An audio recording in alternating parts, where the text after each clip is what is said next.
Holy cow. You're exhausted. I mean, I didn't play a snap, but I felt like I played every one of them. But wow. Now, first of all, I want to give Coach Fritz and Tulane credit. We knew they were coming in on a 3-game winning streak, or 2-game winning streak. They knew they had to win this game to be bowl eligible. We knew we were going to get their absolute best. They were playing some of their best football over the last couple weeks, and we knew we were going to get it. We knew it would be a dogfight, and they were going to pull everything out. They showed to do some things a little bit different. Defensively, they pressured a little bit more than we had seen. But again, they were playing for a bowl berth, and he's done a phenomenal job in that program, and just a class act. Willie Fritz is a great man and a great for this profession, and I consider Coach Fritz someone that I very much look up to. He's done a great job everywhere he's ever been. But I'm very proud of our players, coming off of a 3-game skid that we've been on, having a chance to win all 3, and we just didn't have a chance to. Some of the breaks didn't go our way in each of the last 3 games, and there was a lot of things we had to overcome today to win this game. We lost the turnover margin, and we lost our 4-over-4 moment, 14-0, and those 2 things in itself are really, really hard to overcome and win a game. But our guys found a way, and we talked all week long about our seniors. Let's just do this for these seniors. These seniors deserve this. These seniors have bought into what we're about, and we just owe it to these seniors to give everything we got, every ounce that we got, and we did. And so just that confidence, that belief and faith that our process continues to bring results. It would get us through the storms that we were in over the last 3 weeks. Our family, it's so much part of our culture is, we always put the team first, and it took every one of us. And it took everybody on that sideline. It took all 60 minutes, not one more second, not one more inch. It took 60 minutes, and I'm again proud of our culture and proud of our kids. Just keep fighting it, and just pounding that stone every day. Offensively, we felt like that they would have a hard time stopping us. We only, I think, had the ball 3 possessions in the second half, and was unable to kind of get into a flow. But I do know this: when we needed our offense the most, they played their very best. And we were trying to burn some clock right there in that last drive. They kind of got behind the chains, and third down, I think we found Trey in the end zone, and great connection with he and Ben and on that. But Cortland played well, James played well. I mean, we had a lot of guys that really stepped up tonight. Ran the ball decent, not as well as we really wanted to, but decent. Defensively, the 4th and 2 sack. Defensively, we haven't played very well over the last couple weeks, and that's been a big challenge to our staff and to our players. We had to be better. We have to play better. But none bigger than the 4th and 2 sack by Justin Lawler on the series that set up our game-winning touchdown drive. And then no matter what else happened in this game defensively, no matter, they had to make the most important play of the game, and that was Sosa making a play. And just really proud of those guys and finding a way. We always talk about just find a way, and they found a way. 7-5, bowl bound. Seniors left Ford Stadium with a win. That's the first time that we were able to do that, win our last game in each of the last 3 years. This has been huge to us. We've talked about that. We've talked about having the best home record since 1982, and only the 5th time we're guaranteed a winning season since 1986. So this program is definitely heading in the right direction, and we have to overcome a lot of obstacles along the way over the last 3 years. But make no mistake, today's about these seniors and those kids and our staff. And I'm very proud of them, and look forward to getting into bowl practice here in about a week and finding out where we're going. But again, we found a way, and that's what this whole thing's about. So with that, I'll open it for questions.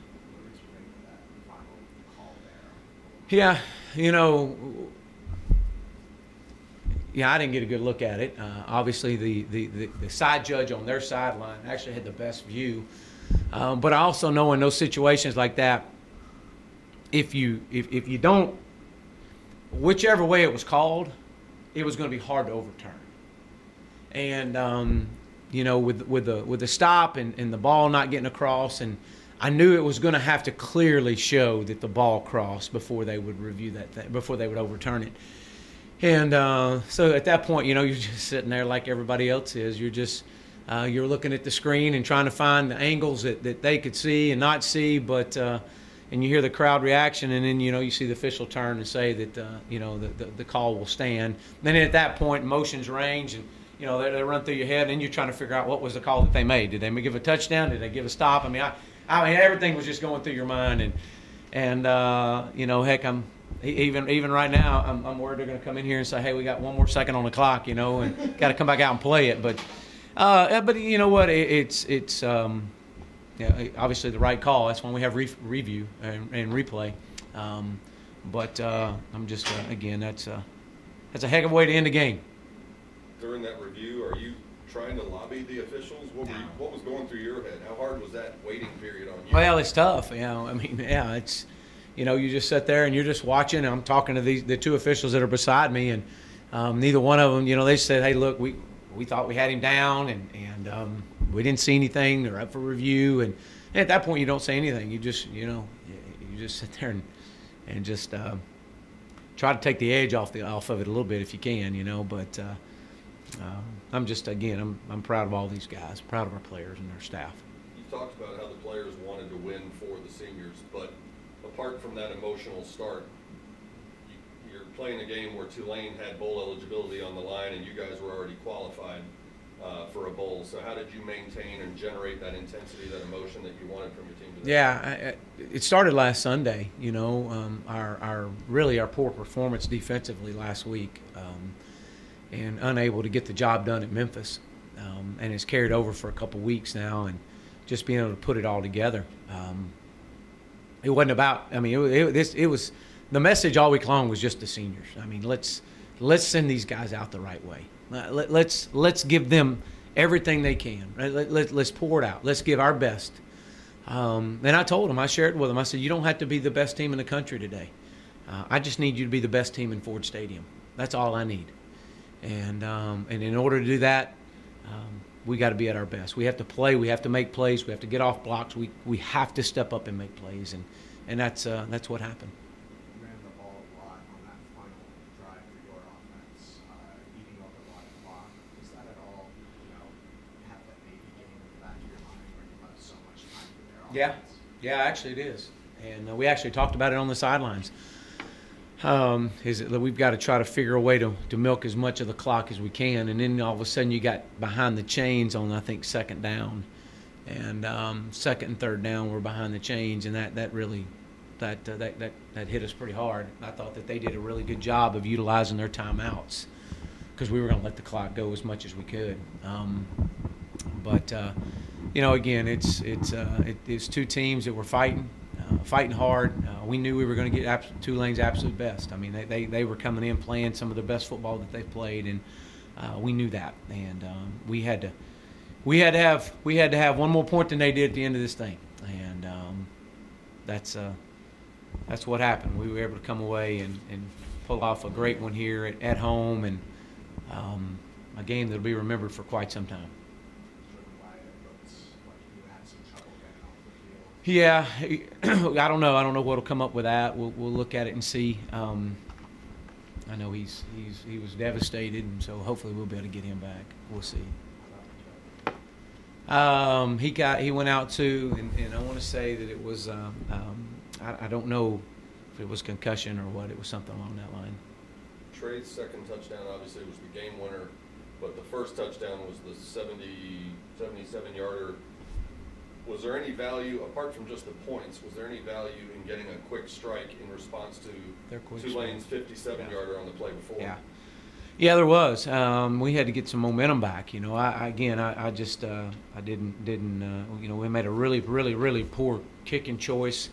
We were trying to sky it, and kick it out of bounds, and then, you know, after scoring and of course, missed an extra point, which is just critical, leaving points out on the field. We got to do better than that. I mean, to get to where we want to get to, that's got to get cleared up. And they score in one play. And for Trey to come back out there and get a 77-yarder, it was huge for us to at least just get that momentum back on our side. Last question. Yesterday there was a report that you have interest in doing this job. Do you have any comment on that? I figured all this stuff is going to start turning into play now, and that's just kind of the way this business works. And you know what? This is all about these kids. This is all about SMU, and I'm 100% dedicated right here to these young men and this university, and I'm just really proud of our kids and so proud of our the fight that these guys got to battle this thing and pull it to what we've done. So, thank you. Thanks. Thank you.